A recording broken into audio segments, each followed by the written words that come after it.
va principalement parler donc, de l'action des femmes dans la commune en 1871. On peut se demander pourquoi est-ce qu'on va particulièrement parler des femmes. Alors effectivement, on peut parler de ce qui s'est passé le 8 mars, etc.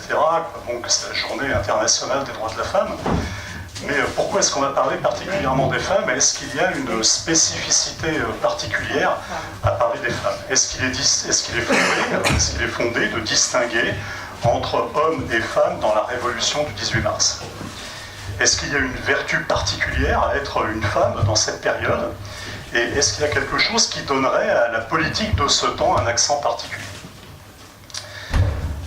Eh bien, les femmes n'ont pas plus de vertus ni de vices que les hommes, quoi. Au même titre qu'il y a des communards et des Versaillais, il y a également des communardes et des Versaillaises. Et parmi ces Versaillaises, certaines ont découvert un jeu qui les amuse énormément, quoi. Il consiste à s'armer de son ombrelle, la pointe en bas, en visant les prunelles des cadavres que leurs maris ont fusillés, hein, pour faire éclater ses prunelles. Elle trouve ça très très drôle. Et dans le même temps, il y a un journal qui lui est acquis à Adolphe Thiers, qui donc c'est plutôt la version masculine de cette imbécilité, et il se croit très drôle. Il a pour nom le cadavre récalcitrant.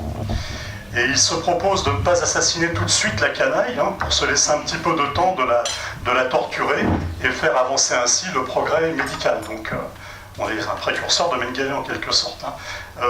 Et alors il faut donc arracher aux insurgés leur terrible secret, hein, je cite exactement ce que dit ce journal, et il existerait, prétendent certains journaux versaillais, une race parisienne.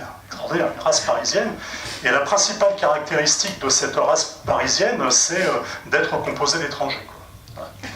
Donc, bon, bref, la bêtise et la cruauté se partagent des deux sexes, et à noter quand même qu'aujourd'hui encore, on trouve des rues Adolphe Thiers dans toute la France. C'est quand même un problème. Je reviens au féminisme, et je me réjouis qu'il ait bonne presse aujourd'hui. Après, il y a des discussions. Est-ce qu'on doit féminiser forcément tous les mots? Pourquoi pas? On peut dire que les femmes sont des hommes comme les autres, ou que les hommes sont des femmes comme les autres, enfin, peu importe. Mais enfin, j'ai vu que, par exemple, l'association, qui est la plus vieille association ouvrière de Paris, qui s'appelle les Amis de la Commune, a changé de titre pour s'appeler, et je fais partie de cette association, hein, pour s'appeler les Amis IES et Amis IS de la Commune de Paris. Alors, pourquoi pas, hein, mais ça c'est devenu donc ce titre-là, donc à la suite de longs débats. Par exemple, on a également aujourd'hui beaucoup d'actions qui sont mises en place, et on veut par exemple qu'il y ait la parité en politique. Alors la parité, effectivement, c'est un message qui est très fort. Il y a le même nombre de femmes que d'hommes dans un gouvernement. Moi, je me pose quand même la question, est-ce que c'est pas plutôt guérir le symptôme plutôt que de guérir la maladie? Parce que quand on arrive à l'avant-dernière marche, eh ben, il y a beaucoup plus d'hommes que de femmes, et puis quand on arrive à la dernière marche, on fait à ce moment-là la parité. Donc le message est fort, mais en même temps ça n'empêche pas que ce sont toujours les hommes qui arrivent majoritairement aux plus hautes fonctions et qui continuent d'avoir les salaires les plus élevés. Donc on donne un message fort, mais ça n'est pas suffisant. Et un des membres de l'association Les Amis et Amis de la Commune, donc je respecte beaucoup, quoi, qui fait comme moi des balades, dans Paris par rapport à la Commune, eh bien il dit, voilà, le sujet des femmes sous la Commune, ça devrait être traité par des femmes. De mon point de vue, qu'on soit homme ou femme, on est tous légitimes à traiter tous les sujets, voilà, clairement. Je me place personnellement du point de vue de l'humain et je trouve intolérable tous les abus de pouvoir, d'où qu'ils viennent, d'où qu'ils soient commis. Dans l'amitié qu'il y ait Pinochet et Thatcher, il est assez indifférent de savoir si le premier est la version masculine de la seconde, ou la seconde la version masculine du premier. Alors faut-il parler spécifiquement des femmes sous la Commune? On peut se le demander. Eh bien, j'ai quand même répondu oui, et pour deux raisons qui vont structurer cet exposé. D'abord, il faut réparer une injustice. Je vais un peu développer tout à l'heure. Et puis il faut également apprendre quelque chose. Tout le monde sera convaincu que l'action des femmes sous la Commune aura fait avancer la cause des femmes, bien entendu, ce qui est déjà beaucoup, mais peut-on dire plus? Est-ce qu'elles ont abordé les sujets non liés à l'égalité des sexes sous un angle inédit? Ça, c'est à voir, et peut-être qu'elles ont effectivement abordé les choses sous un autre angle, et peut-être qu'elles ont aussi apporté, on va le voir tout à l'heure, une valeur ajoutée qui n'aurait pas existé simplement avec les hommes. J'irai encore plus loin, je dirais simplement que la Commune de Paris n'aurait sans doute pas existé sans les femmes, parce que ce sont quand même elles qui se mettent devant les canons pour éviter qu'on tire sur le peuple. Alors, je voulais ensuite que nous nous intéressions à quelques biographies remarquables, ce qui aurait été l'occasion de dire nos dettes à l'endroit des auteurs qui ont analysé l'événement en son temps aujourd'hui.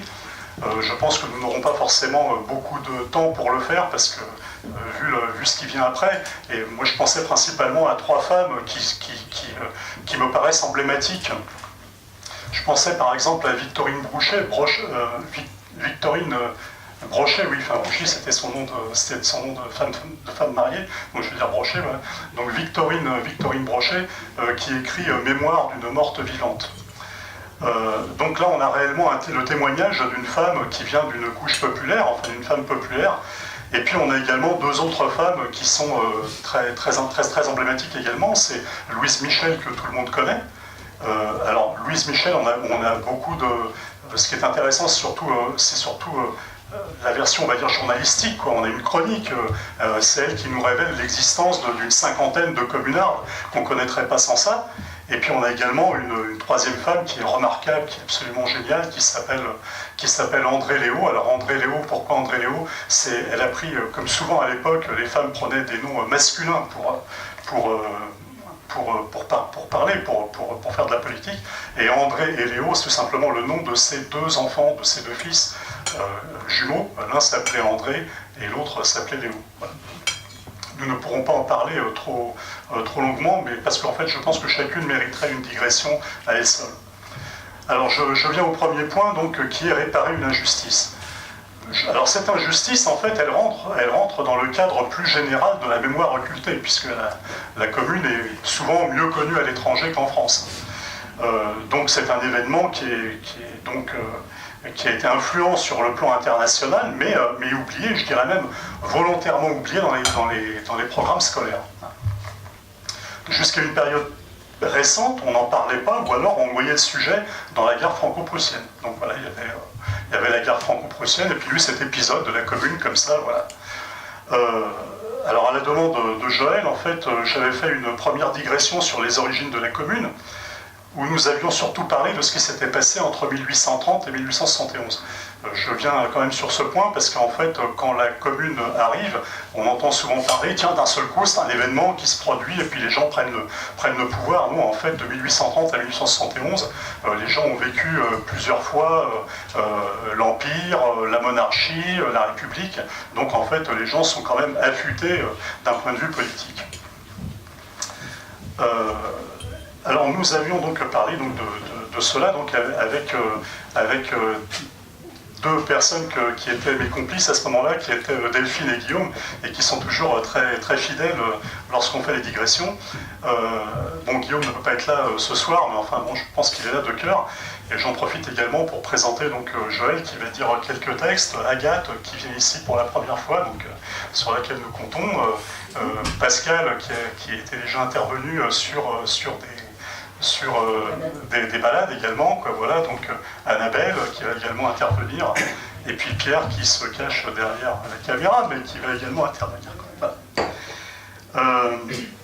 Et puis donc Joël m'avait dit, bah écoute, ce serait bien donc si tu faisais des balades sur Belleville, quoi, on montrerait des lieux particuliers, etc. Ce à quoi j'avais répondu, non, je vois vraiment pas l'intérêt de faire des balades dans Belleville, parce que, vous imaginez, en une semaine, il y a eu 30 000 morts sur Paris, il ne reste quasiment rien.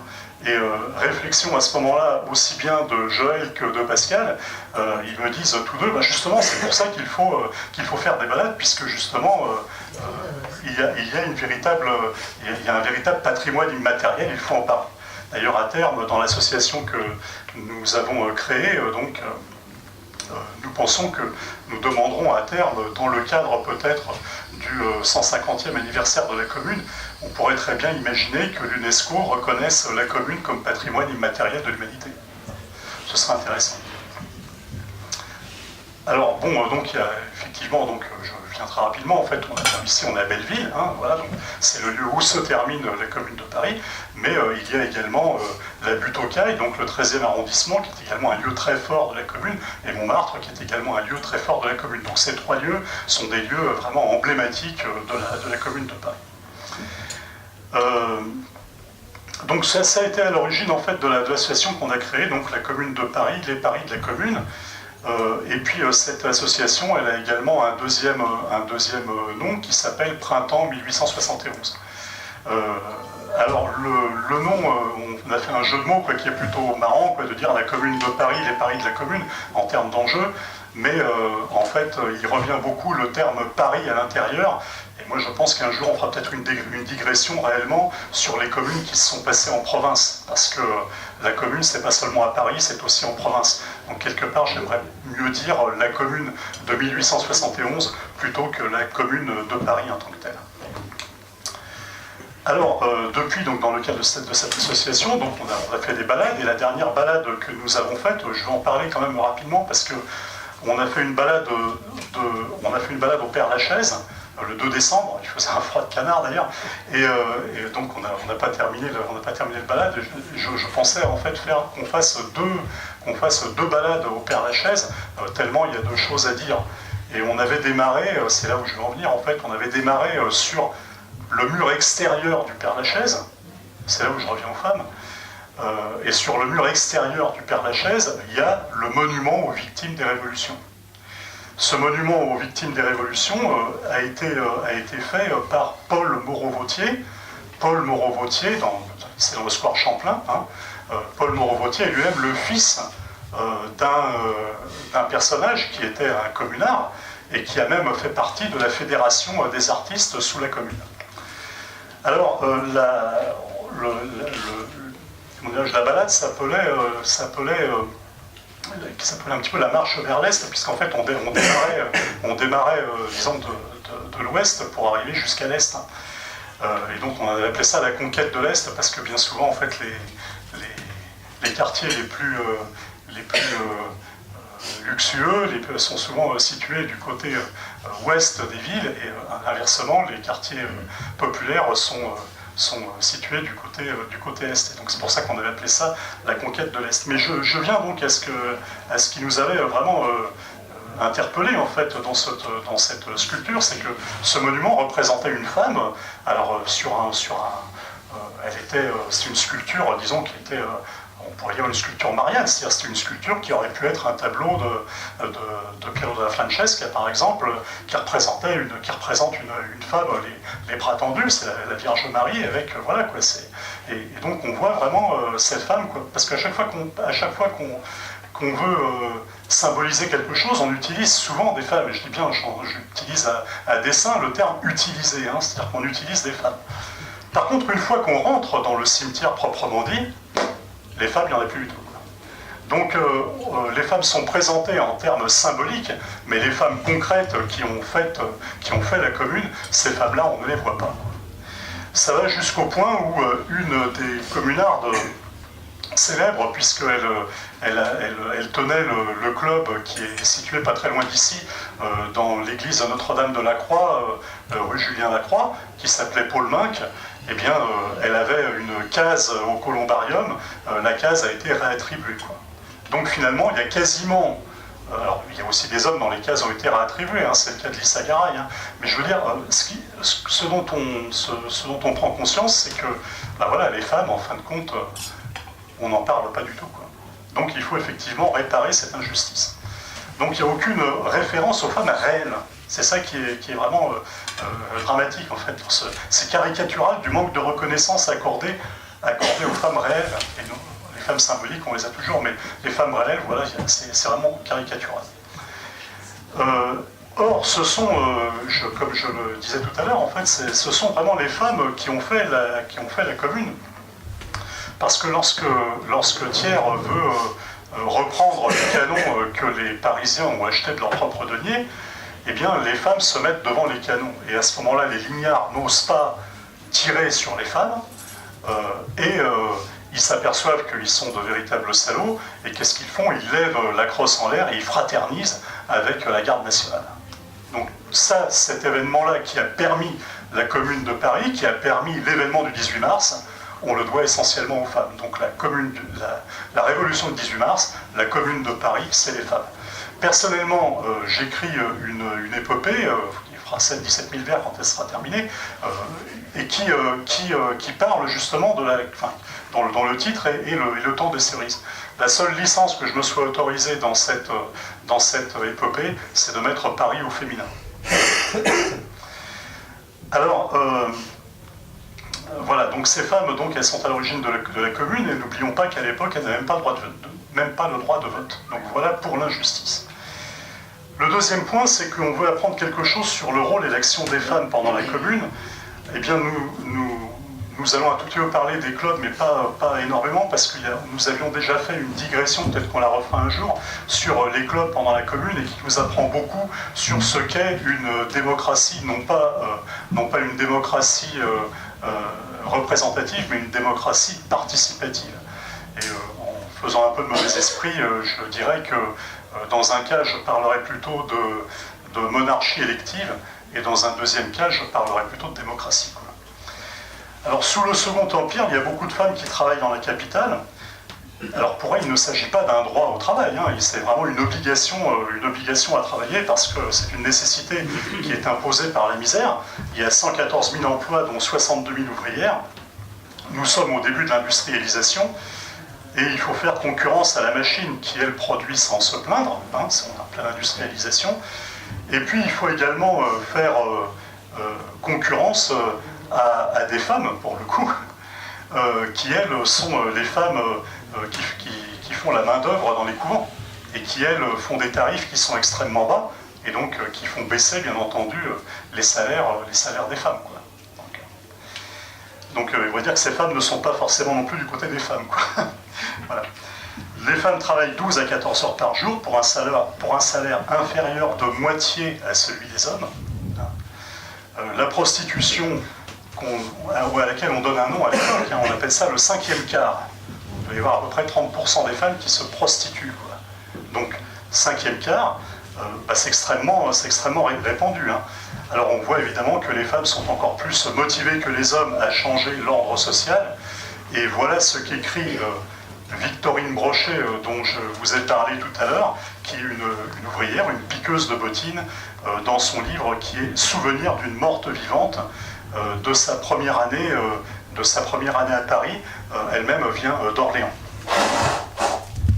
Dans cette première année, j'ai fait bien des expériences, j'ai coudoyé bien des misères.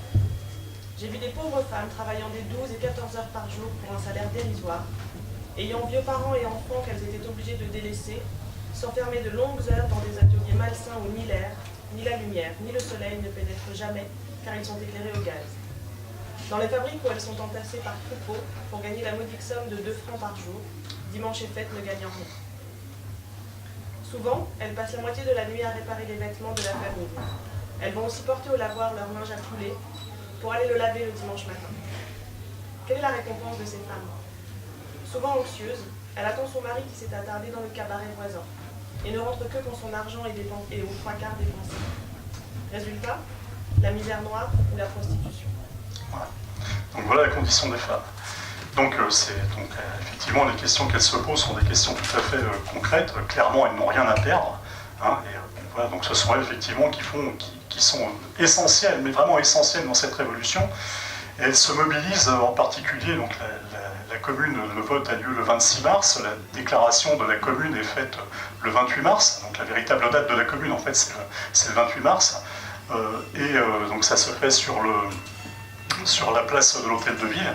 Et bien le 3 avril, dès le 3 avril, elle se mobilise place de la Concorde pour demander qu'on marche sur Versailles, parce qu'il est évident que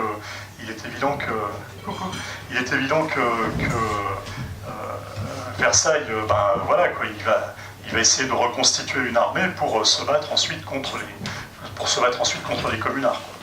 Donc ces femmes qui ont vraiment l'esprit concret, quoi, donc elles se déplacent de la place de la Concorde, elles vont jusqu'au pont de Grenelle. Arrivées au pont de Grenelle, elles sont déjà 1000, et dès le 11 avril, Nathalie Lemel, si vous ne la connaissez pas, c'est une femme qui a fait avec Eugène Varlin les marmites, elle est un peu avant la Commune et ensuite pendant la Commune, enfin surtout avant la Commune, ils ont créé des marmites pour permettre aux ouvriers de s'alimenter correctement, quoi. Eugène Varlin sera massacré le 28 mai et Nathalie Lemel sera déportée en Nouvelle-Calédonie avec Louise Michel en particulier après la Semaine sanglante. Donc elle crée l'Union des femmes pour la défense de Paris et les soins aux blessés, qui a son siège dans le 10e arrondissement. Cette union lance un appel aux citoyennes de Paris, lequel paraît ce même jour dans le journal officiel de la Commune, et Agathe va nous le citer sans l'édulcorer tel qu'il a été écrit avec le style de l'époque. Paris est bloqué. Paris est bombardé. Citoyennes, où sont nos enfants, et nos frères, et nos maris? Entendez-vous le canon qui gronde et le tocsin qui sonne l'appel sacré? Aux armes, la patrie est en danger. Est-ce l'étranger qui revient envahir la France? Sont-ce les légions coalisées des tyrans de l'Europe qui massacrent nos frères, espérant détruire avec la grande cité jusqu'au souvenir des conquêtes immortelles que depuis un siècle nous achetons de notre sang et que le monde nomme liberté, égalité et fraternité? Non. Ces ennemis, ces assassins du peuple et de la liberté sont des Français. Ce vertige fratricide qui s'empare de la France, ce combat à mort, c'est l'acte final de l'éternel antagonisme du droit et de la force, du travail et de l'exploitation, du peuple et de ses bourreaux. Nos ennemis, ce sont les privilégiés de l'ordre social actuel, tous ceux qui ont toujours vécu de nos sueurs, qui toujours se sont engraissés de notre misère. Ils ont vu le peuple se relever en s'écriant « Pas de devoir sans droit, pas de droit sans devoir. Nous voulons le travail, mais pour en garder le produit. Plus d'exploiteurs, plus de maîtres. Le travail est le bien-être pour tous. Le gouvernement du peuple par lui-même. La commune. Vivre libre en travaillant ou mourir en combattant. Et par la crainte de se voir appelé au tribunal du peuple, a poussé nos ennemis à commettre le plus grand des forfaits, la guerre civile. Citoyennes de Paris, descendantes de femmes de la grande révolution, qui, au nom du peuple et de la justice, marchaient sur Versailles, ramenant captif Louis XVI, nous, mères, femmes et sœurs de ce peuple français, supporterons-nous plus longtemps que la misère et l'ignorance fassent des ennemis de nos enfants, que père contre fils, que frère contre frère, ils viennent s'entretuer sous nos yeux pour le caprice de nos oppresseurs, qui veulent l'anéantissement de Paris après l'avoir livré à l'étranger? Citoyennes, l'heure décisive est arrivée. Il faut que c'en soit fait du vieux monde. Et ce n'est pas seulement la France qui se lève. Tous les peuples civilisés ont les yeux sur Paris, attendant notre triomphe pour, à leur tour, se délivrer. Cette même Allemagne, dont les armées princières dévastaient notre pays, jurant la mort à ses tendances démocratiques et socialistes, est elle-même ébranlée et travaillée par le souffle révolutionnaire. Aussi, depuis 6 mois est-elle en état de siège, et ses représentants ouvriers sont au cachot. La Russie même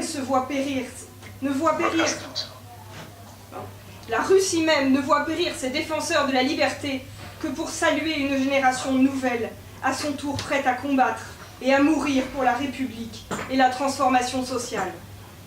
L'Irlande et la Pologne, qui ne meurent que pour renaître avec une énergie nouvelle. L'Espagne et l'Italie, qui retrouvent leur vigueur perdue pour se joindre à la lutte internationale des peuples. L'Allemagne, dont la masse entière, prolétaire et salariée, devient révolutionnaire par position sociale.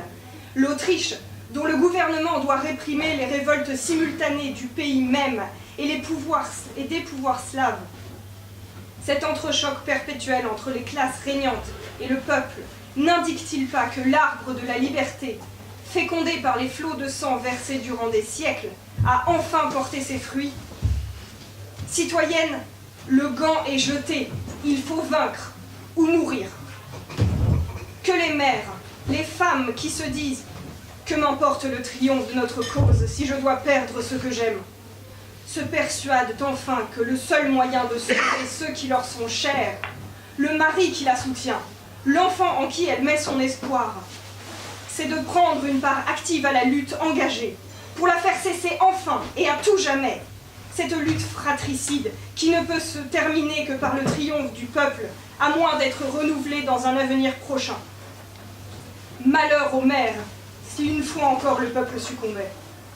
Ce seront leurs fils enfants qui paieront cette défaite, car pour nos frères et nos maris, leur tête est jouée, et la réaction aura beau jeu. De la clémence, ni nous, ni nos ennemis nous n'en voulons. Citoyennes, toutes résolues, toutes unies, veillons à la sûreté de notre cause. Préparons-nous à défendre et à venger nos frères. Aux portes de Paris, sur les faubourgs, dans les barricades, n'importe, soyons prêtes au moment donné à joindre nos efforts aux leurs. Si les infâmes qui fusillent les prisonniers, qui assassinent nos chefs, mitraillent une foule de femmes désarmées, tant mieux. Le cri d'honneur et l'indignation de la France et du monde achèvera ce que nous aurons tenté. Et si les armes et les baïonnettes sont toutes utilisées par nos frères, il nous restera encore des pavés pour écraser les traîtres. Voilà, donc on ne s'étonnera pas évidemment que le style soit celui de l'époque, et peut-être qu'il peut paraître un peu romantique sans doute, mais on est au XIXe siècle.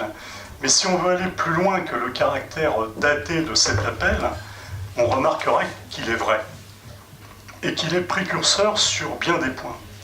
Il est vrai car les mots n'ont rien de politicien. Ces femmes n'ont pas fait des promesses en l'air, elles ont réellement été présentes sur les champs de bataille, auprès des blessés, sur les barricades. Beaucoup ont été tués ou blessés lors des assauts.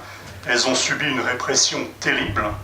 Elles ont porté leur concours chacune à son niveau, en tant que soldat, en tant qu'ambulancière, en tant qu'institutrice, en tant qu'écrivain. Ou écrivaine, je ne sais pas comme vous voulez.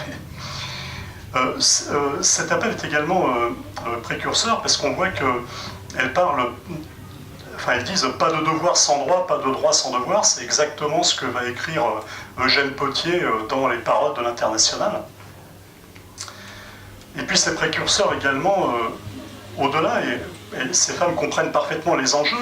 Elles voient bien que s'il ne s'agit pas d'une guerre entre deux peuples, hein, ça c'est aussi important, hein, mais qu'il s'agit bien d'une guerre entre deux classes. Hein. Donc c'est pas une guerre entre les Français et les Allemands, c'est bien une guerre entre deux classes, c'est bien une guerre entre des ouvriers et des nantis. Hein.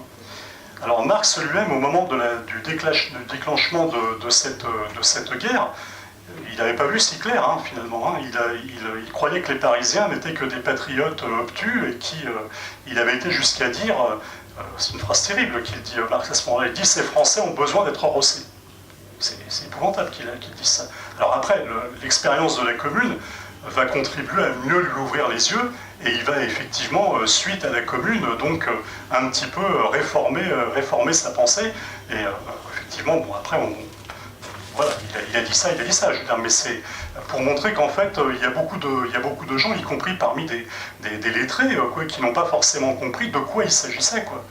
En fait, si les communards ont été tellement actifs avant la Commune, pendant la période de 1870-1871 dans la guerre franco-prussienne, c'est parce qu'en fait, ils s'attaquaient non pas à un autre peuple, ils s'attaquaient à un empire. Et ils venaient de quitter l'empire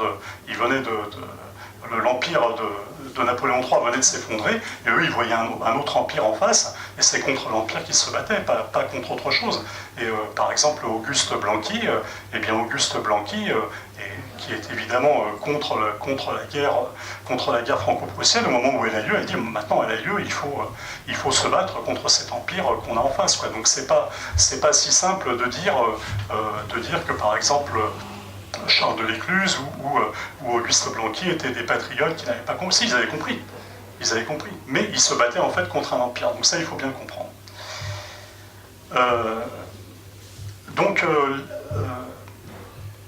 Donc on voit que ces femmes ne posent pas ce problème comme un problème national, mais qu'elles ont une clairvoyance politique qui a quand même très très peu d'équivalent à l'intérieur de ce 19e siècle. C'est une très très grande intelligence. Quoi. Il apparaît que ces femmes, donc, elles font preuve d'un grand pragmatisme, que ça va revenir tout le temps, hein, d'une grande perspicacité, et elles sont convaincues que l'ennemi sera impitoyable s'il était vainqueur. Quoi. Et d'ailleurs, effectivement, il va l'être. Elles sont surtout conscientes que le fatalisme, si répandu aujourd'hui, ne pourrait qu'aggraver la situation. Ça encore, bravo. Quoi. Et puis, elles se rendent bien compte que quand même la situation est extrêmement compromise. Hein, elles s'en rendent compte dès le début et elles disent que voilà, cette lutte, elle va se faire au profit des générations qui suivent. Bravo. Quoi, vraiment. Le pragmatisme ne contredit pas l'idéal. Toutes les dimensions de l'humain sont convoquées. Le constat débouche très rapidement sur la nécessité de s'organiser pour agir et éduquer. Et voici l'adresse des citoyennes à la commission exécutive de la commune, donc où il y a simplement des hommes, quoi, mais les femmes donc, font une adresse à cette commission exécutive de la commune, et qui est imprimée dans le journal officiel de la commune à la date du vendredi 14 avril 1871. Considérant qu'il est du devoir de tous de combattre pour la grande cause du peuple, pour la Révolution, que le péril est imminent et l'ennemi aux portes de Paris, que l'union faisant la force, à l'heure du danger suprême, tous les efforts individuels doivent se fusionner pour former une résistance collective de la population entière à laquelle rien ne saurait résister. Que la commune représente du grand principe, proclamant l'anéantissement de tout privilège, de toute inégalité. Par là même est engagée à tenir compte des justes réclamations de la population entière, sans distinction de sexe, distinction créée et maintenue par le besoin de l'antagonisme sur lequel reposent les privilèges des classes gouvernantes. Que le triomphe de la lutte actuelle, ayant pour but la suppression des abus, et dans un avenir prochain, la rénovation sociale tout entière, assurant le règne du travail et de la justice, a, par conséquent, le même intérêt pour les citoyennes que pour les citoyens. Que le massacre des défenseurs de Paris par les assassins de Versailles exaspère à l'extrême la masse des citoyennes et les pousse à la vengeance.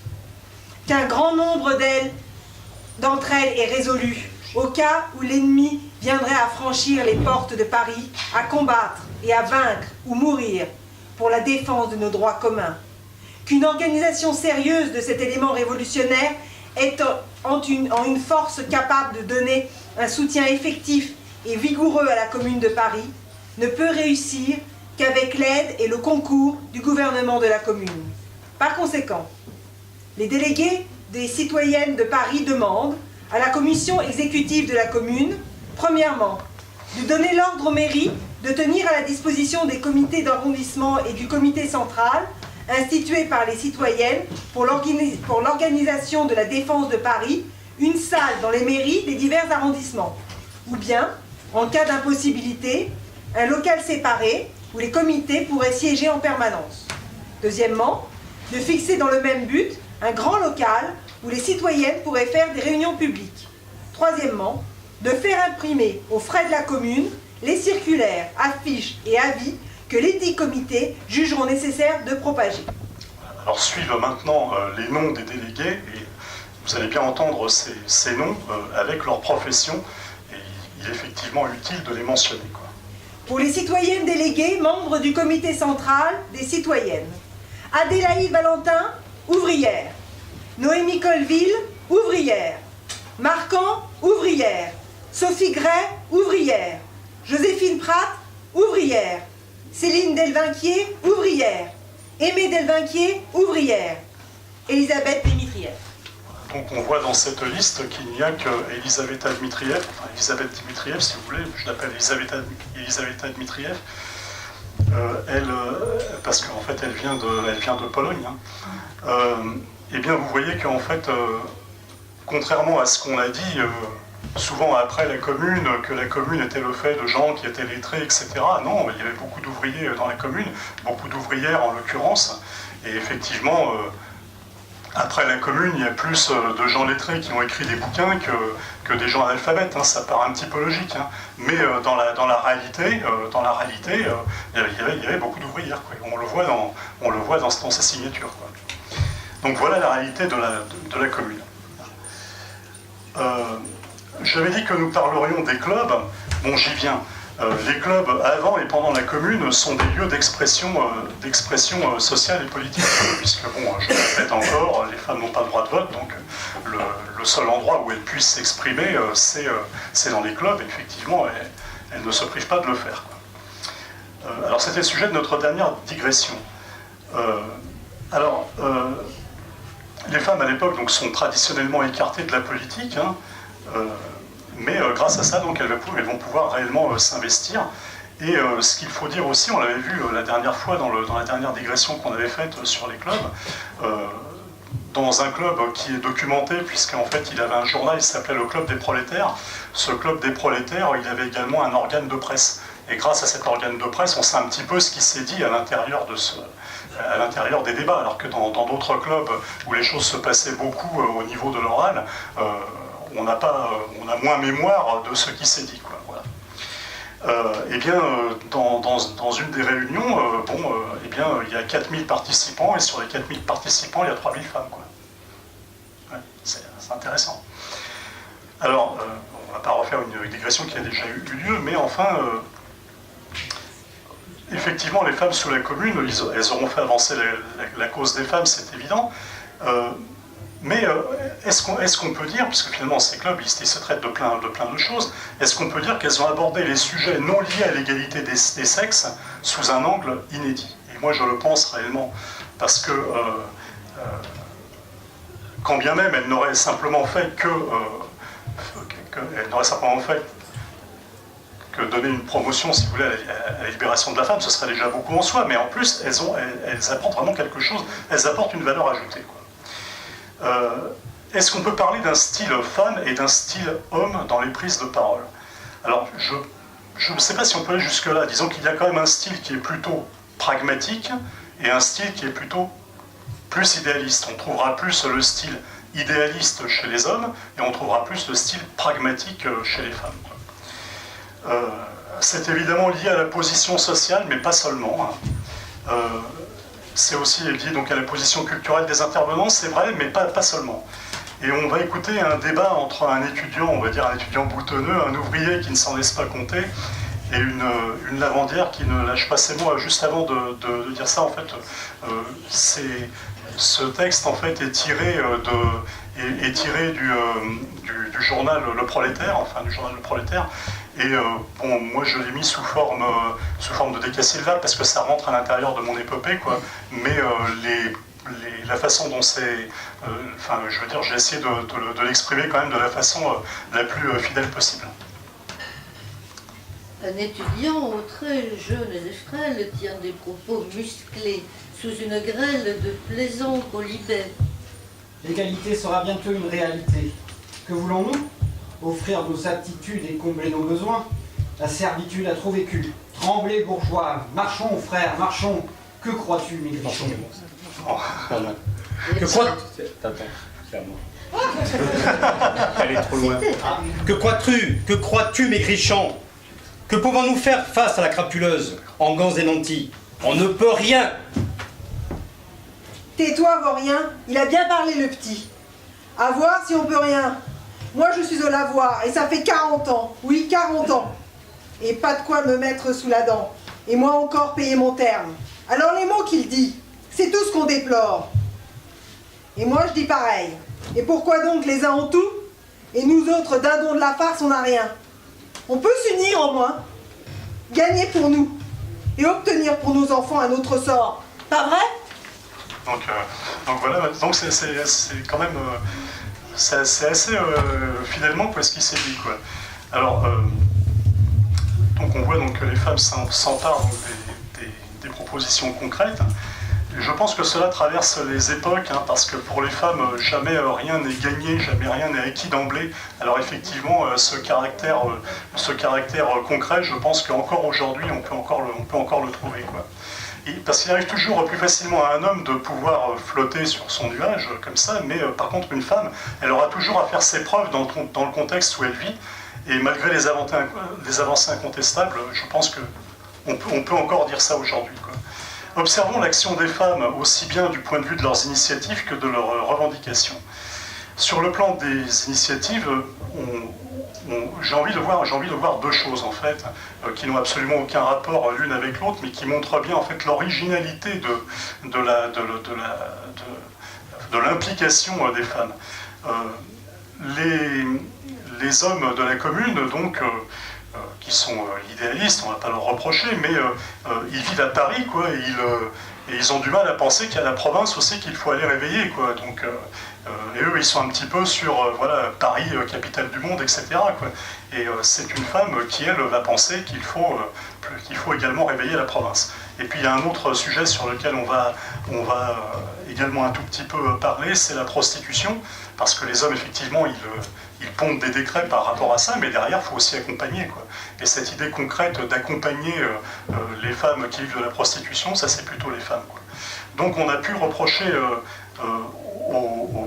j'en viens donc à la province, hein, avec ce texte qui est d'André Léo, que j'ai mis également en décasyllabe, mais le texte est d'André Léo, on a pu reprocher donc aux membres de la commune de se préoccuper insuffisamment de mobiliser la province, ce qui est peut-être un jugement un tout petit peu sévère, parce qu'ils sont quand même mobilisés par rapport aux villes de province, mais par rapport aux campagnes, ils se sont peu mobilisés. Alors, il faut également tenir compte des difficultés de communication qui étaient celles du second siège de Paris, hein, puisque les communications se faisaient par ballon, hein. L'invention de l'aéropostale, c'était au moment de la guerre franco-prussienne, hein.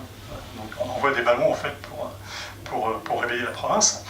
Et c'est André Léo qui s'adresse avec le plus de détermination qu'aucun homme aux travailleurs des champs, et dans le journal de la commune du 10 avril, c'est un journal qui s'appelle La Commune, hein, du 10, c'est pas le journal officiel, hein, c'est le journal de la commune, du 10 avril 1871, donc elle aborde la campagne, non simplement les grandes villes de province.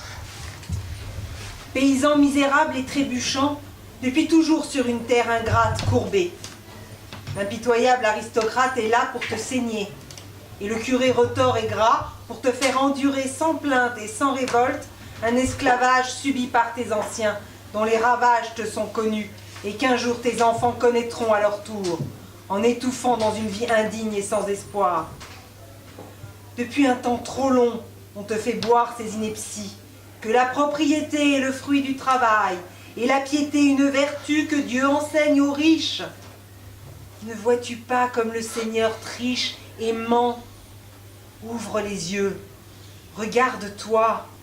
Tu as rêvé toute ta vie d'un toit et souvent tu n'as rien. Dans le meilleur des cas, ton pauvre abri de travailleur, s'il est devenu tien, t'aura coûté une vie sans loisir. Et dégoûté de tout, désabusé, meurtri, le corps brisé, trop tard conscient du désaccord profond entre le juste et l'existant, honteux. Tu comprendras qu'en résistant, tu aurais pu sauver ton avenir, et la génération qui suit, unir ton temps à tous les autres temps, souhaiter vivre au-delà d'une vie regrettée, changer le plomb qui te compterait en or. Frère, vois-tu, ce que Paris honore pourrait appartenir autant qu'à nous. En ce moment, un drame se dénoue. Tu devras forcément y prendre part. Choisis ton camp. Prendre un nouveau départ. Ou bien tuer notre révolution. Et ce serait ta propre exécution. Paris s'adresse à toi. Paris s'adresse au monde, à l'universelle détresse dont tu portes ton lot. Ce monde est faux, tu le subis. Tu vois bien le défaut d'une vaste organisation sociale où le bien-né aurait un droit spécial pour t'opprimer, jusqu'à te confisquer l'immatériel. Est-il donc si risqué de te voir accéder à la culture? Une répartition d'autre nature est pensée par Paris. au paysan la terre, à l'ouvrier l'outil, disant que l'instruction devrait être conquise par tous les citoyens. Paris aiguise ses arguments et se bat sans répit sur tous les fronts. Réfléchis qu'en dépit de tout, un intérêt commun peut naître. Ceux que tu as élus sans les connaître t'écraseront après t'avoir confié notre massacre. Apprends à qui te fier, paysan. Qui serait moins honorable après cela et aussi misérable? Tu peux rêver à d'autres lendemains, parfois. Le ciel est à portée de main. Bravo André Léo. Bon, c'est effectivement ce qui va se passer. C'est effectivement ce qui va se passer, parce qu'il faut voir qu'à l'époque, en France, il y a la moitié des Français qui ne parlent pas français. Donc on peut facilement les endoctriner. Et ce sont effectivement ces gens qui viennent de la province qui vont massacrer les communards pendant la semaine sanglante. C'est effectivement ce qui va se passer. Donc quelle perspicacité. Donc j'en viens maintenant à la prostitution. Les membres de la commune font clairement le lien entre la prostitution, entre ce fléau et les conditions sociales qu'ils analysent avec perspicacité. Donc voici à titre d'exemple un arrêté de la délégation communale du 11e arrondissement, publié le 16 mai, donc on est tout à fait presque à la fin de la commune, et le voici tel qu'il fut écrit. Considérant que la société est responsable et solidaire des désordres engendrés par la prostitution, qu'en effet, le manque d'instruction et de travail, cause générale de la perte de tant de femmes, est sans nul doute imputable à un mécanisme social essentiellement vicieux, que par suite, la société nouvelle, issue de la révolution communale, doit poursuivre la guérison de toutes les plaies monarchiques, que l'organisation intelligente du travail des femmes est le seul remède à la prostitution, que cette organisation est en voie de formation, que néanmoins, et quel que soit le sentiment de légitimité, pitié que peut inspirer la situation des victimes innocentes de la prostitution, il importe de préserver pour le présent la pureté de la jeune génération et de lui épargner le spectacle du vice s'étalant sur la voie publique. Arrêté, article 1er. La circulation sur la voie publique des femmes livrées à la prostitution est absolument interdite dans toute l'étendue du 11e arrondissement. Article... Non, toujours le premier. Oui, article 2, pardon. Article 2. Toute femme contrevenant à cette disposition sera mise immédiatement en état d'arrestation. Article 3. La garde nationale est chargée de l'exécution du présent arrêté. Sur ce sujet, comme sur d'autres, les femmes ne se contentent pas d'analyser, elles cherchent des solutions et s'investissent concrètement dans l'action. En matière d'éducation, il faut citer donc André Léo, dont on a déjà pas mal parlé, Anna Jacquelard, Noémie Reclus, Clara Perrier, qui participe à la commission d'Édouard Vaillant pour organiser et surveiller l'enseignement dans les écoles de filles. En matière de lutte contre la déchéance morale, il faut citer Marie Verdure et Élie Ducoudray qui rédigent un mémoire qui prône l'installation de crèches et propose l'aide aux mères non mariées pour leur éviter de sombrer dans la prostitution. Les crèches, ça date de cette époque aussi. Dans tous les cas, la misère, qu'elle soit sociale ou intellectuelle, est tenue pour responsable, et lutter contre ce fléau, c'est lutter contre ses causes. Nombre de prostituées combattront dans les rangs de la commune pendant la semaine sanglante. Louise Michel montrera un grand respect, une grande écoute à leur égard. Alors, venons-en aux revendications et notons les acquis. D'abord, une remarque s'impose. On l'a dit déjà plusieurs fois, les femmes n'ont pas le droit de vote. Voilà, on le constate à chaque fois. Enfin, on ne répétera jamais assez. C'est bien qu'elles obtiennent le droit de vote. Personne ne peut s'inscrire en faux contre ça. Mais c'est pourtant dans cette période de 2 mois qui est la durée réelle de la commune, puisqu'elle débute effectivement le 28 mars et qu'elle se termine le 28 mai. C'est dans cette période très courte que les femmes ont obtenu le plus, comme jamais auparavant. Elles ont obtenu autant en 2 mois que dans le siècle et demi qui est suivi. Donc elles ont obtenu beaucoup et très rapidement. Cela, bien sûr, n'est pas une polémique, je le répète, ni sur le bien fondé du droit de vote, c'est un fait. Il y a simplement une simple corrélation entre le fait qu'elles n'avaient pas le droit de vote et puis le fait qu'elles ont beaucoup obtenu. C'est pas une relation de cause à effet, on est tous d'accord dessus. Mais ça nous donne quand même un enseignement sur ce que c'est que ce droit de vote. Parce que pour légitime qu'il soit, il est beaucoup moins déterminant dans la démocratie Ça nous interroge quand même. Il est beaucoup moins déterminant dans la démocratie que la lutte sur le terrain, que la révocabilité des élus, qui a été décidée pendant la Commune, ou l'action des clubs communards. C'est-à-dire que cette démocratie représentative, finalement, elle est beaucoup plus prégnante sur le plan des résultats acquis que simplement le vote, quoi, en tant que tel, quoi. Donc, évidemment qu'une monarchie élective comme celle que nous vivons aujourd'hui est préférable à une monarchie de droit divin, sans doute, hein, mais ça reste quand même une monarchie. Hein, voilà. Donc la démocratie, c'est autre chose, et ce qui nous alerte dans la Commune, ici comme ailleurs, encore une fois, ça interroge le présent. Hein, voilà.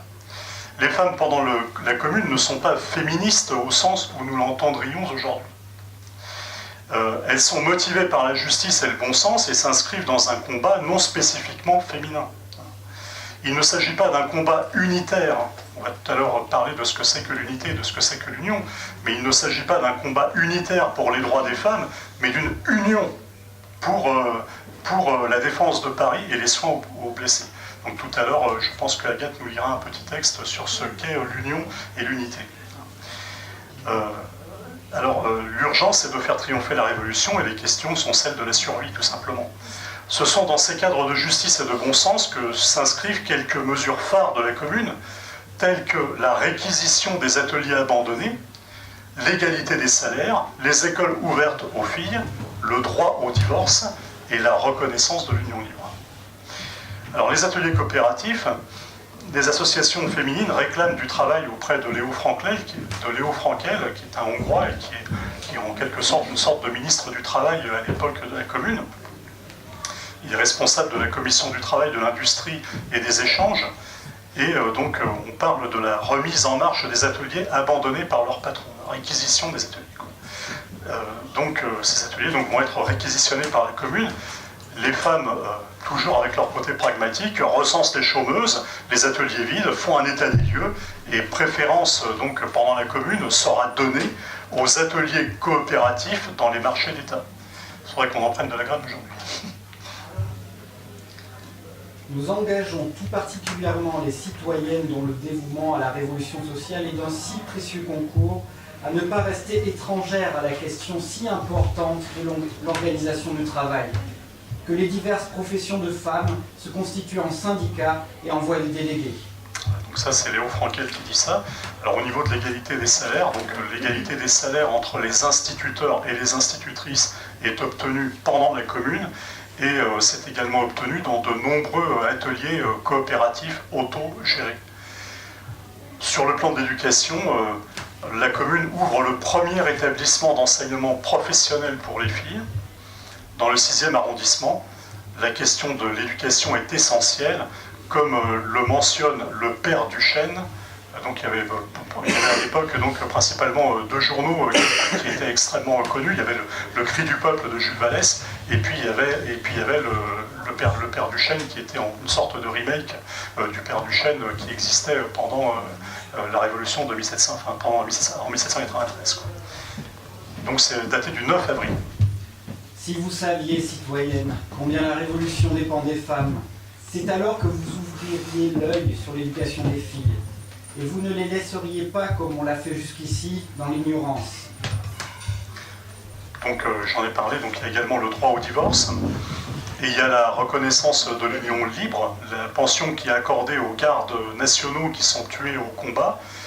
Cette pension était versée à leur compagne, que cette compagne soit mariée ou non mariée. Et elle est également versée pour les enfants, qu'ils soient naturels ou légitimes, ce qui me fait beaucoup rigoler parce que je pense que tous les enfants sont naturels et que tous les enfants sont légitimes. Enfin, quoi, c'est... Alors Louise Michel dira... Si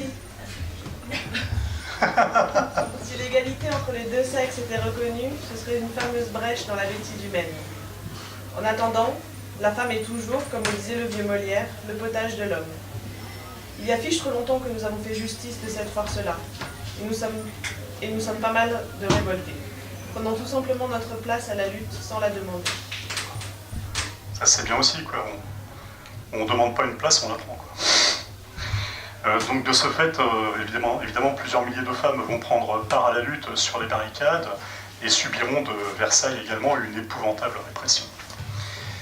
Alors maintenant, je vais en venir à quelques biographies remarquables. Bon, il y a peu d'ouvrages qui traitent spécifiquement de l'action des femmes dans la commune. Alors il y a celui de Gérald de Dittmar qui, alors, il est venu nous l'apporter tout à l'heure, il est prêt à le faire à 20 € alors qu'il doit être un peu plus cher.